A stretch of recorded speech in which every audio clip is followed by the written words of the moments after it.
Inihatid ng St. Gerard Construction Charity Foundation Incorporated ang kanilang handog ng mga lamesa, upuan at tents na request ng nagkakaisang pabahay ng Barangay Santa Lucia sa pamamagitan ni Kagawad Roy Balingit. Ang mga nasabing kagamitan ay kailangan nila sa tuwing may pulong o hindi naman kaya aktibidad. Ayon kay former City Councilor Junjun Concepcion, ang grupo nila ni Sara Diskaya ay nakasuporta at nakikiisa sa advokasya ng nasabing samahan. In behalf of St. Gerard Charity Foundation, sa pangunguna ni Kuya Kerlin na Ate Sara, andito po ang inyong lingkod dahil nakikisa po tayo sa kanilang advokasya. Andito tayo para i-turn over po sa yung kahilingan ng nagkakaisang pabahay ng Santa Lucia sa pamamagitan po ni Kagawad Roy Balingit, no? So ito po ay magagamit nila sa kanilang mga meetings at iba pa hong mga events, no? Actually ito rin ho since na si Kagawad Roy naman isang kagawad sa barangay, I'm sure naman na pwede rin tong magamit na pangangailangan ng mga HOA din dito sa barangay through Barangay Captain Alvin Ilagan, no?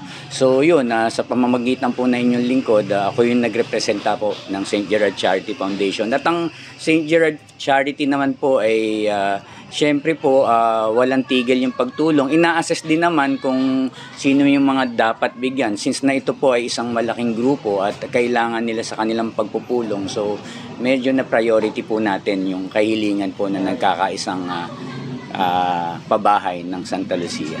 Nagpasalamat si Balingit sa SGC sa mabilis nitong pagtugon sa kanilang hiling. Andito po tayo sa aming barangay, Barangay Santa Lucia. Kami po ngayon ay buong puso nagpapasalamat sa St. Gerald, sa may-ari po ng construction ng St. Gerald, lalo-lalo na kay Ate Sara at kay Kuya Kerly.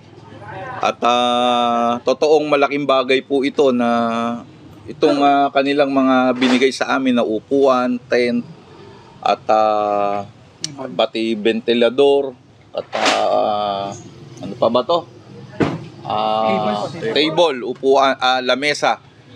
Kami po ay nagpapasalamat sapagkat 2 taon na ho mahigit itong aming samahan na to na kung saan nakatayo lang po kami na mga nagmi-meeting, umaabot na po kami ng 1,000 mahigit. At ito po ay ang amin pong samahan, itungo po ito doon sa pabahay na hinahangad namin at bawat isa ay merong pangarap na magkabahay sila, kaya ito ay nabuo po na naging isang organisasyon at ito po ngayon ang hinihingi namin na maging masakatuparan at tingin po namin sa ngayon pa lang nakikita namin yung suporta, lalo na po siguro kung makakarating sila dito at makita nila na makarapat dapat na sila ay mabigyan ng pabahay dito. Yung pong pabahay na to, mga membro po namin, ito po yung mga 20 years na nangungupahan, merong 15 years na o mga anak na nakatira doon sa kanilang hindi lang ho yung sinasabi na tanggapin na ho natin, no, yung squatter area. Hindi lang naman po yan. Ang tinitignan po namin yung mga wala talagang bahay na nangungupahan na ng matagal na panahon. Kawawa naman po.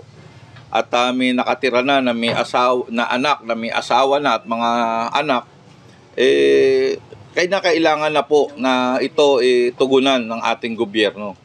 Kaya nga po sa amin ngayon, kung sino po talaga yung nakikita namin na makakatulong, palagi ko nga sinasabi na kapag minamahal tayo ng isang mga leader, mahalin po natin.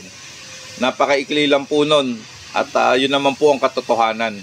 Kaya nga po bukas meron kaming malaking meeting every first Saturday of the month. Makikita nyo po na totohanan po ang aming mga hinaing at mga hinihingi po sa gobyerno at matugunan ang mga pangangailangan, lalo na po pagdating sa pabahay. Ayun lang po, at palagi natin tinitindigan na unahin natin ang mga Pasigueño. Ang mga Pasigueño po, akala nyo po mayayaman na, wala nang kailangan sa pabahay. Hindi po. Mas marami pong Pasigueño ngayon ang nangangailangan ng pabahay.